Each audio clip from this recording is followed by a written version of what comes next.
Me siguen llegando muchas preguntas de dudas que tienen ustedes sobre cosas que usualmente en las conferencias no pasan, como por ejemplo, no hemos recibido una agenda hoy, entonces no sabemos por qué no hemos recibido una agenda.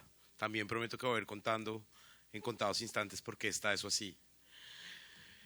Creo que el día de hoy tiene un propósito fundamental y, como se han dado cuenta, es un espacio introductorio, un espacio en el que hemos querido reunir, o la conferencia ha querido reunir, un grupo de personas muy destacado para compartir su experiencia y su conocimiento con ustedes.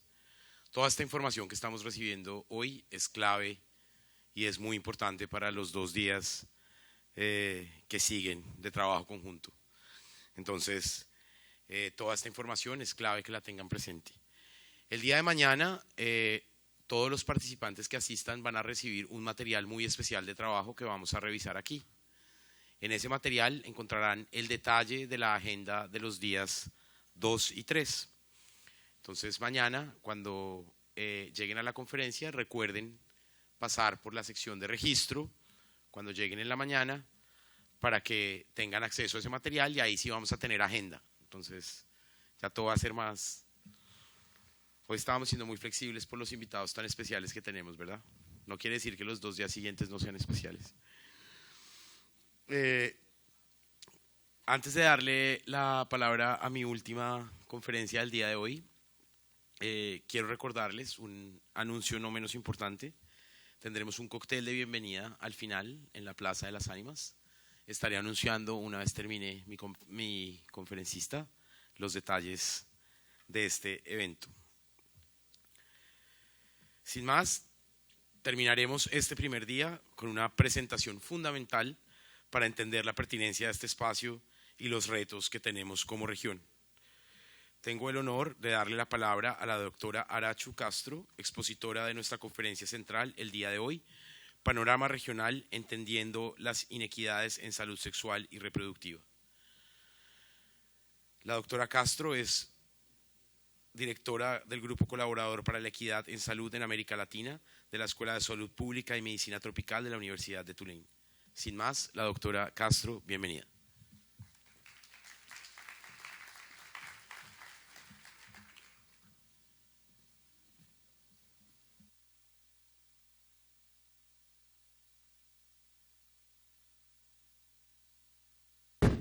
Sí, ahora sí, ¿no?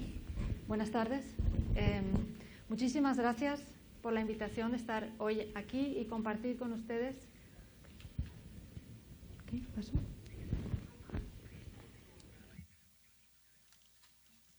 Sí, disculpen. Ahora sí me oyen bien. Buenas tardes. Quería agradecer a las personas que me han invitado a estar aquí hoy y poder compartir los resultados de un grupo de una serie de investigaciones que hemos estado realizando. Y bueno, vengo desde Nueva Orleans, que para muchos es la ciudad más al norte del Gran Caribe. El tema de la inequidad. La inequidad, primero, para entender el concepto, son desigualdades que son sistemáticas, que son prevenibles y que son injustas. Eso es lo que define que una desigualdad sea inequitativa. Y en la región, en el tema de la salud sexual y reproductiva, hay 3 grandes temas sobre las inequidades. Uno es que el quintil de riqueza, el nivel de estudios, la zona de residencia o la etnicidad están muy asociados con la utilización de los servicios de salud, la calidad de esos servicios y los resultados en salud. Y en particular en el tema de salud sexual y reproductiva, eso se ve muy claramente, por ejemplo, en el acceso a métodos anticonceptivos modernos y de emergencia, al acceso al aborto seguro, al tener al menos 4 visitas prenatales durante el embarazo, a tener un parto atendido por personal profesional, a poder recibir una prueba de Papa Nicolau y poder prevenir y tratar el cáncer cervical, también a poder diagnosticar y tratar el cáncer de mama, y estos son algunos de los temas en los que todos estos factores socioeconómicos amplios y de etnicidad se reflejan, unos en más medida que en otros, pero todos con gran importancia. También el tema de la cesárea indicada, como ustedes saben, hay un exceso de cesáreas en la región, pero por otro lado también es importante identificar quiénes no están teniendo las cesáreas que serían necesarias para salvar su vida o evitar complicaciones, así como las del futuro recién nacido. Otros dos temas, uno es el tema de la educación sexual y de los servicios de salud sexual y reproductiva, que no están adecuados muchas veces a las necesidades de la población adolescente. Hay experiencias exitosas en las que estos programas se realizan con la participación de la población adolescente, pero no es siempre así el caso. También dentro de estas líneas hay estos programas no están siempre adecuados a la diversidad étnica de la región. Hay grupos étnicos en particular que requieren, que tienen distintas necesidades. Por ejemplo, la población indígena tiene unas necesidades, la población afrodescendiente tiene otro tipo de necesidades, y otros grupos étnicos de los cuales todos formamos parte tenemos distintas necesidades. Y por último, dentro de este tema está la cuestión de la diversidad de identidad de género y sexual, donde hay una gran carencia, donde los servicios con frecuencia discriminan a estas mismas personas que se identifican como LGTB y Q. Por último, el tercer tema es el de la población precisamente indígena y afrodescendiente. Aunque no hay suficientes datos, los que sí existen muestran que tienen peores resultados en salud, y cada vez hay mayores evidencias de que esos peores resultados están asociados, además de por las condiciones de vida que suelen estar en niveles de mayor pobreza, también por el maltrato que reciben en los servicios de salud. Y esos maltratos, cada vez hay más evidencia que forman parte por un lado, sea por negligencia o por no utilizar niveles de calidad de atención clínica que se dan a otras poblaciones. También el hecho de que exista ese maltrato hace que haya poblaciones que no quieran acudir a los servicios.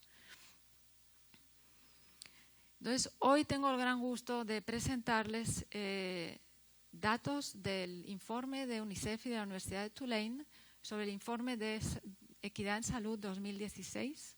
Desde hoy el informe, el resumen ejecutivo está disponible por internet, lo pueden descargar en esa página, y el informe completo estará disponible próximamente. Este es un informe que se ha hecho entre la Universidad de Tulane, donde yo trabajo, y UNICEF, y con la colaboración de Una Promesa Renovada para las Américas, y que trata del análisis de las inequidades en la salud reproductiva, materna, neonatal, de la niñez y de la adolescencia, y con el fin de informar la formulación de políticas. Es la primera vez que hay que se realiza este tipo de análisis, y cuenta con, resumiendo, una metodología en la que, por un lado, hemos analizado más de 20 indicadores a partir de las encuestas de demografía y salud, de las encuestas también de conglomerados múltiples de UNICEF y de otras encuestas, desagregándolos por los factores que había mencionado yo al inicio: quintil de ingreso, nivel de educación, lugar de residencia, etnicidad, cuando el dato está disponible.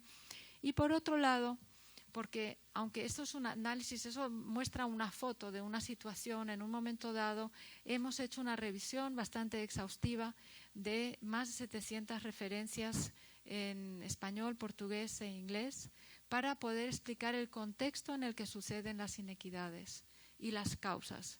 Es muy importante porque si queremos encontrar soluciones a esas inequidades, tenemos que comprender cuáles son sus causas. En el tema de fecundidad y anticoncepción, por ejemplo, este es un ejemplo del análisis cuantitativo que está en el informe, y en el cuadro superior a la izquierda, por ejemplo, vemos hay una serie de países que tienen datos desagregados y vemos unas líneas verticales. Esa línea vertical tiene un punto naranja, que ese es el promedio nacional. Por ejemplo, en este caso es de necesidad de anticoncepción insatisfecha. Y vemos, por ejemplo, en el caso de Guatemala, el promedio nacional es 21. Y sin embargo, vemos 2 puntos de color azul, que son los 2 extremos. Uno es el quintil más rico y otro es el quintil más pobre. Y esos puntos azules indican el promedio en el quintil más rico y el otro promedio en el quintil más pobre. Entonces, esa línea está reflejando esa inequidad que hay entre los 2 extremos.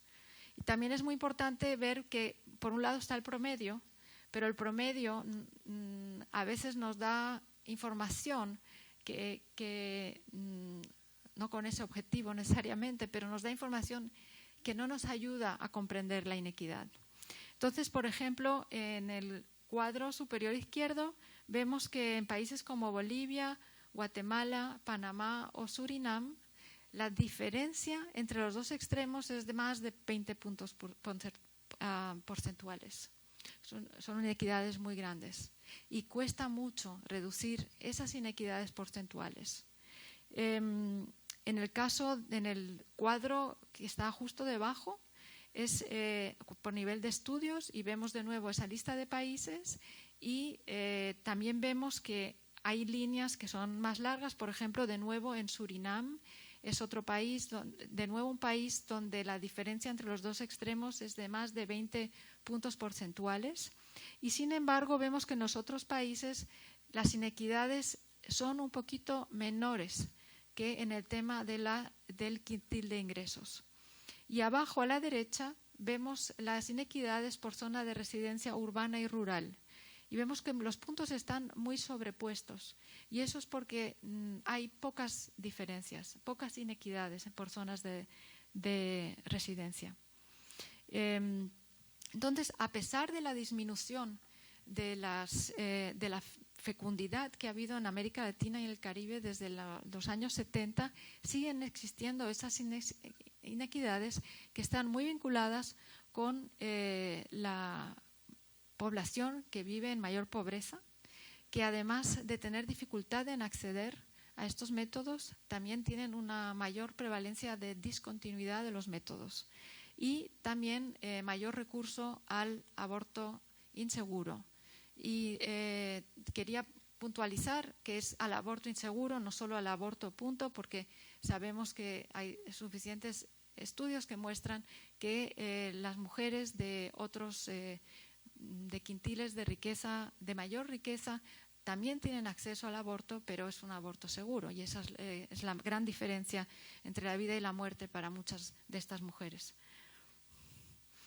En cuanto a las brechas que existen en recibir al menos 4 visitas prenatales durante el embarazo, que 4 es el mínimo que está recomendado por la Organización Mundial de la Salud, vemos que existen brechas también muy amplias en varios países en cuanto a nivel de riqueza y a nivel de educación. Por ejemplo, tenemos Panamá, tanto en cuestión de ingresos como en cuestión de educación, la brecha entre los 2 extremos es mayor de 20 puntos porcentuales. Sin embargo, de nuevo, en las diferencias entre zonas urbanas y rurales son mucho menores. Además de estos análisis de las encuestas, también hay varios estudios que muestran que la población indígena y afrodescendiente tiene menos, recibe menos de 4 visitas, son menos las poblaciones, las mujeres indígenas y afrodescendientes que tienen al menos 4 visitas prenatales. Son grupos de población en las que existe esa gran carencia. Y además de las ventajas que de por sí aporta la atención prenatal, también es una puerta de entrada en muchos casos para la atención profesional del parto, y las mujeres que reciben menos visitas prenatales, por lo general, tienen una menor probabilidad de tener una atención profesional del parto. Con respecto a esta atención, aquí las diferencias entre los extremos son muy grandes, mucho más grandes de lo que hemos visto justo anteriormente. Vemos, por ejemplo, en Haití, el 37% de las mujeres tienen asistencia profesional del parto y, sin embargo, en la población más pobre es solamente del 10%. Y en la de mayor riqueza es de alrededor del 80%. Es una diferencia enorme. Esas diferencias también son muy grandes, por ejemplo, en Guatemala, con respecto a ingresos. Y en el tema de la educación también son diferencias enormes. Y en la parte de la zona rural y urbana, esas diferencias existen en algunos países, pero en muchos países son menores. También hay que tener en cuenta que también en el interior de las ciudades, donde vive la mayoría de la población latinoamericana, hay dificultades también en el acceso a la atención. Y luego, por último, en el cuadrante superior derecho tenemos datos de Bolivia, Colombia, Guatemala, México, Nicaragua, Paraguay y Perú, donde en todos ellos las mujeres indígenas tienen un porcentaje de atención profesional del parto que es sistemáticamente inferior al de las mujeres no indígenas. Está el tema de la calidad, porque una cosa es tratar de medir cobertura, medir cuántas mujeres acuden a ciertos servicios, pero luego está el tema de la calidad y ahí hay una gran carencia en información. Muchos estudios se están midiendo indicadores, pero que en realidad no nos están indicando la calidad de la atención. Entonces, en el tema de calidad y etnicidad, hay todavía menos estudios que han tratado de distinguir la diferencia en la calidad de atención que reciben las poblaciones de ciertos grupos étnicos. Y Brasil es el país que tiene más estudios publicados y en esos estudios se muestra que, por ejemplo, las mujeres afrodescendientes, con respecto a las que son de origen predominantemente europeo, reciben menor número de visitas prenatales recomendadas, peor calidad de la atención, tienen menor probabilidad de que les hagan todas las pruebas recomendadas durante el embarazo, una razón de mortalidad materna que puede ser hasta 3 veces mayor, menor probabilidad de que las tamicen para cáncer cervical y de pecho y suelen presentarse en un estado más avanzado de cáncer de pecho. Entonces, esto, por ejemplo, es una síntesis de varios estudios que muestran estas diferencias y es muy necesario poder contar con mucha más información de la que actualmente disponemos. Con respecto a la mortalidad materna y sus causas, la mortalidad materna es uno de los grandes espejos de la inequidad. Y por otro lado, es muy difícil obtener datos que sean fiables, que se puedan desagregar. Por ejemplo, Chile sí publica datos por nivel socioeconómico y por zona de residencia, pero es difícil que esos datos que quizás otros países tienen estén disponibles. Y muchas veces no se reporta. Ya es difícil, muchos casos de mujeres que mueren por causa materna no se reportan y luego tampoco, incluso cuando se reporta, se tienen en cuenta cuáles son esos indicadores socioeconómicos que permitan monitorear la inequidad. Pero vemos que, por ejemplo, en América Latina y el Caribe, la razón de mortalidad materna promedio es del 68 y hay muchos países que están todavía por encima de ese promedio. El número de mujeres muertas se traduce en 7.300. A mí también me gusta, como comentó antes el doctor Narro, también poder hablar de número de mujeres fallecidas. Y En la derecha están las causas de la mortalidad materna, pero son las causas clínicas. Vemos que, por ejemplo, en América Latina hay una proporción de muertes maternas por hipertensión que es superior al promedio mundial, y lo que también es muy llamativo es que el 10% de las muertes maternas en América Latina y el Caribe son por aborto, y es el porcentaje mayor del mundo. Sin embargo, incluso el conocimiento de estas causas clínicas no nos da información sobre las causas de las causas. ¿Por qué? ¿Por qué fallecieron? Yo, por ejemplo, cuando trabajo sobre este tema, he trabajado en varios países y pregunto, ¿y por qué mueren las mujeres en este país? Y normalmente me dan esta lista, pues hipertensión, hemorragia, aborto, sepsis. Pero yo digo, bueno, pero eso no necesariamente me está diciendo qué es lo que está pasando. Entonces, por ejemplo, cuando una mujer acude en su último mes de embarazo, sintiéndose mal, a un servicio de salud, y le dicen, bueno, usted, señora, tiene preeclampsia, pero aquí no le podemos atender, tiene que ir a otro establecimiento de mayor complejidad, y llega ya convulsionando y muere, sí, la causa de muerte formará parte de las estadísticas de hipertensión. Pero, sin embargo, eso no nos está indicando que las verdaderas causas fueron otras, y que tienen mucho que ver también, en ese caso, por ejemplo, con temas se conoce muy bien el tema de las 3 demoras, pero también la incapacidad a veces o la limitación de los servicios de salud para dar la atención que requieren las mujeres. Por eso la necesidad de poder obtener más información sobre esas causas de las causas. Con respecto al matrimonio o las uniones en niñas y adolescentes, no ha variado mucho desde los años 80 la prevalencia.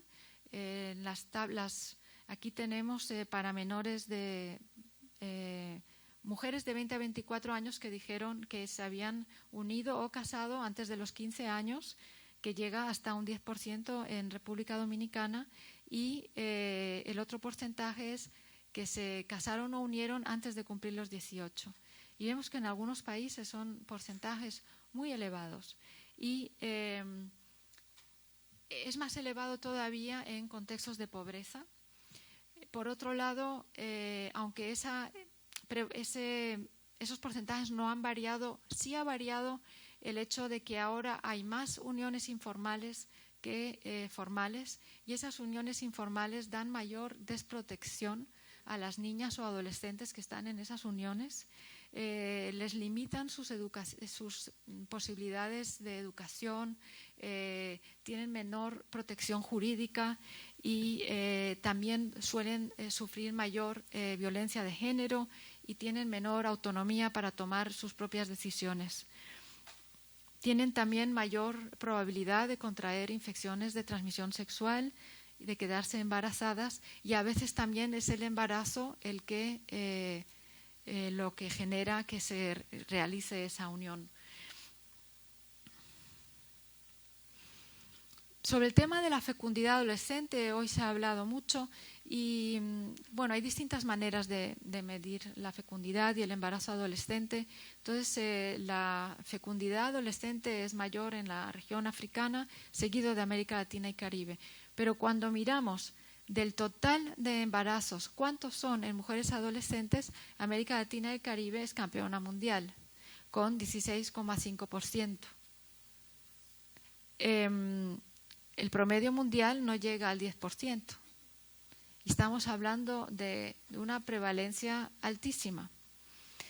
Ese embarazo adolescente es más frecuente en niñas y adolescentes que no han completado la primaria, del quintil más pobre, y también en población indígena y afrodescendiente, aunque hay muchas diferencias entre población indígena y población afrodescendiente.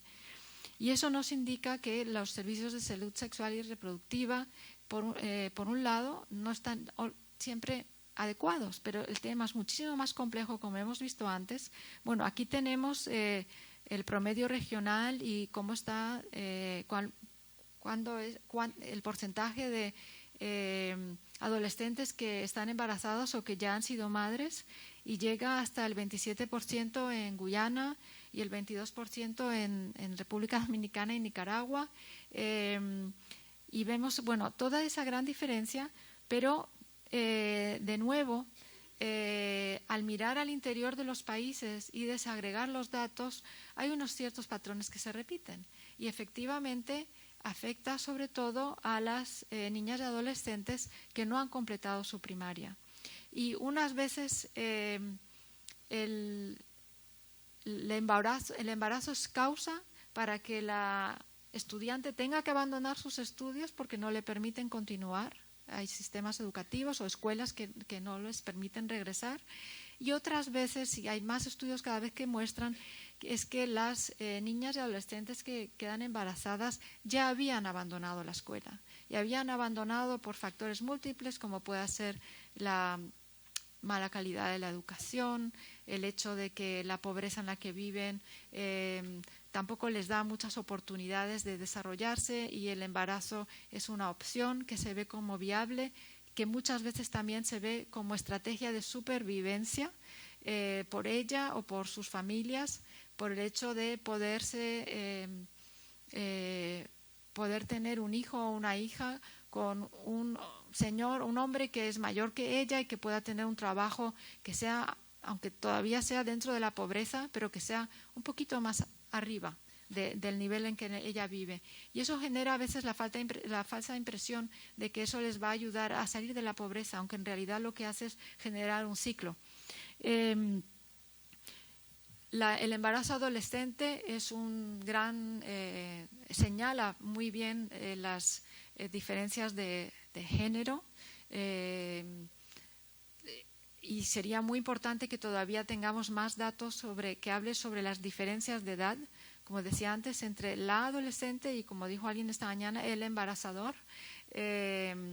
Muchas veces las repercusiones del embarazo adolescente caen sobre ella, pero el hombre no tiene que adquirir las mismas responsabilidades, ni siquiera legales, sobre ni el embarazo, la terminación del embarazo o los cargos de la crianza del niño o de la niña. Por supuesto, también el embarazo adolescente delata esa falta de adecuación de los servicios de salud sexual y reproductiva y de la educación sexual, pero es un reflejo de un fenómeno extremadamente complejo que no tiene fácil solución, pero que yo espero que el hecho de poder desagregar datos y poder identificar mejor dónde es que esos embarazos adolescentes son más altos, que eso pueda ayudar. Por ejemplo, al desagregar los datos, vemos que el nivel de educación es un factor fundamental y que, sin embargo, hay pocas diferencias en zonas rurales y urbanas. Quizás, según cómo se estén mirando los datos, el embarazo adolescente aparece más alto en las zonas rurales, pero, por ejemplo, si desagregamos los datos, si vemos, por ejemplo, comparamos en zonas urbanas y rurales por nivel de educación, vemos que las niñas y adolescentes que no han completado la primaria tienen un embarazo adolescente igual o más alto en las zonas urbanas que en las zonas rurales. Entonces es importante poder identificar eso, porque precisamente es conociendo qué está detrás de esos indicadores lo que va a permitir la difícil tarea de encontrar solución. Está el tema de la violencia y la equidad en salud sexual y reproductiva. El abuso sexual de niñas y el abuso emocional de adolescentes es de las más altas del mundo en nuestra región y es más prevalente en adolescentes y mujeres adultas que son pobres, que tienen bajo nivel educativo, que tienen poca autoestima, cuando ellas o sus parejas consumen alcohol, cuando viven en zonas de conflicto o posconflicto, cuando son LGTBI o cuando la madre también ha sufrido violencia. La violencia sexual, además, está asociada con mayor exposición a la infección por VIH y otras infecciones de transmisión sexual, al embarazo y al desarrollo de condiciones de salud mental, como puede ser la depresión, la ansiedad, convulsiones no epilépticas y otras condiciones psiquiátricas. El hecho de estar embarazada también aumenta la vulnerabilidad a la violencia sexual, lo cual a su vez aumenta la posibilidad de otras consecuencias para la salud mental y de estrés crónico, por ejemplo, que a su vez agrava los resultados de salud del embarazo y de la salud neonatal, por ejemplo, y está asociado con un aumento de la mortalidad neonatal. Entonces, como prioridades, son tantas, ¿verdad? Pero desde mi punto de vista, que yo puedo aportar como alguien que realiza investigaciones, tanto cualitativas como cuantitativas, lo bueno es que estos datos permiten ayudar a la toma de decisiones porque primero para tratar de para desarrollar políticas, primero hay que formular una serie de preguntas. ¿Quiénes se quedan atrás en las estadísticas? ¿Por qué? Porque ¿cuáles son las causas? ¿Dónde hay que concentrar los recursos? Porque desde una perspectiva de equidad, los recursos hay que concentrarlos precisamente en las personas que se están quedando atrás. Y en las estadísticas que yo les mostré y en esas dispersiones a veces tan grandes, tenemos a veces un promedio nacional que puede parecer no estar tan mal, como por ejemplo el 88% de utilización de servicios. Y vemos que, sin embargo, el quintil más pobre está muy abajo, está como al 40%. Eso es porque ese grupo de población no es tan numeroso como quintiles de riqueza más altos, pero no es por ello que deben quedarse ahí atrás. Entonces es muy importante invertir recursos precisamente en quienes se quedan atrás en las estadísticas.